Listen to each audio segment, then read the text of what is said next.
Hey everyone, welcome. Today we are diving into a question that I know a lot of us have wrestled with.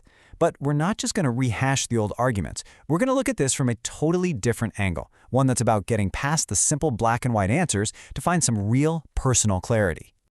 So let's just put it right out there, the big question, is smoking or drinking a sin? Just asking that question can bring up a ton of baggage, a lot of judgment, a lot of really strong opinions on all sides. But before we go one step further, I need to make something crystal clear. This is a judgment-free zone. This video isn't about pointing fingers or telling you what to do. Not at all.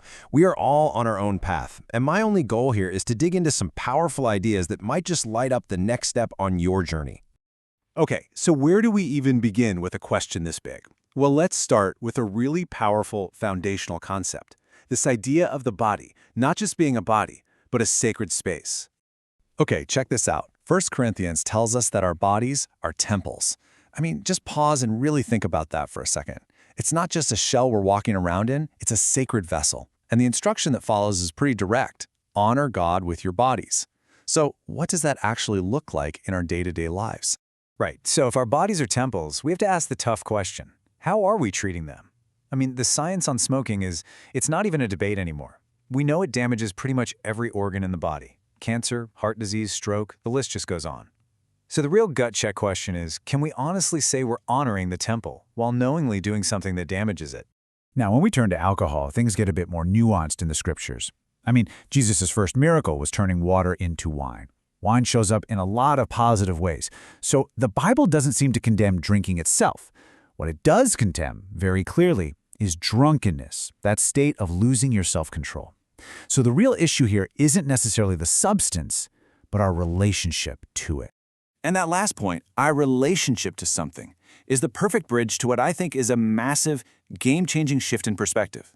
To really get to the heart of this, we need to totally reframe what we even mean by the word sin. Okay, this is so cool. The original Greek word that gets translated as sin in the New Testament is hamartia. And get this, it's an archery term. It literally means to miss the mark. It's not about breaking a rule in some cosmic rule book. It's about falling short of your target, about not living up to your highest God-given potential. See how that just changes the whole game? The question gets flipped on its head. It's no longer, did I break a rule? Am I a bad person? Instead, it becomes, is this behavior, this habit, causing me to miss the mark of who I'm truly meant to be? It's not about guilt, it's about alignment. So with that new lens, let's talk about what might be the real spiritual danger lurking here. It's the trap of dependency. And the Bible is incredibly direct about this. 2 Peter puts it this way, people are slaves to whatever has mastered them. Wow. When something, whether it's nicotine or alcohol or anything else, masters you, you lose your freedom. You become its slave. The spiritual issue isn't about being bad, it's about being unfree. And believe me, this isn't just some abstract theological idea. I get messages from you guys all the time. One person sent me this, and it really stuck with me. They said they could never quit smoking until they stopped seeing it as just a bad physical habit and started seeing it as a spiritual battle for their own freedom. Here's another one, just as powerful. This person realized that their drinking was causing them to, and they used this exact phrase, miss the mark. It was separating them from their highest self. And that realization, that connection, was the wake-up call they needed. This stuff hits close to home for me. I saw in my own extended family how alcohol dependency did so much more than just harm someone's body. It stole their presence. It capped their potential. It put a wall between them and the people they loved. They were missing the mark, not just for themselves, but as a father, as a husband, as a friend. So all of this brings us right back to you, because the real answer here isn't a simple yes or no that I can just hand you. It never is. The real answer can only come from your own deep, courageous, and honest self-reflection. So I want to walk you through a few questions, and I invite you to just sit with them, no judgment, okay? First one, does this substance control any aspect of my life? And be brutally honest. Does it make decisions for you? All right, number 2, am I using it to numb out? Is it a way to check out from life's challenges instead of showing up and facing them with clarity and courage? Number 3, and this brings us full circle back to the beginning, is it damaging the temple of my body? When you really think about your health, your energy, your vitality. Is this habit honoring that sacred space, or is it slowly letting it fall into disrepair? Number 4, there's that big idea again. Does it separate me from my highest spiritual potential?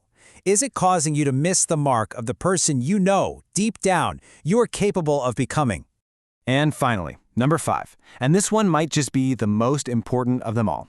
Does it get in the way of my ability to be truly, fully present? Present with my loved ones, present with God, present with myself.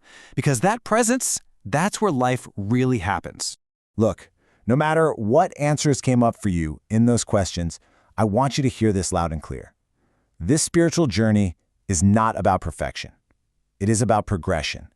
It's just about taking the next right step, moving forward, not being flawless. Now, I would absolutely love to hear from you. Let's get a conversation going down in the comments. What are some of the practices or habits that help you stay connected, stay aligned with your highest self? Let's share some wisdom and build each other up. And hey, if this video resonated with you, if it gave you something to think about, would you do me a huge favor? Hit that like button, share it with a friend who might need to hear this message, and of course, make sure you're subscribed to Myrix Media so you don't miss what's coming next. Thank you so much for your time and your attention. Be gentle with yourselves, and I'll see you in the next one.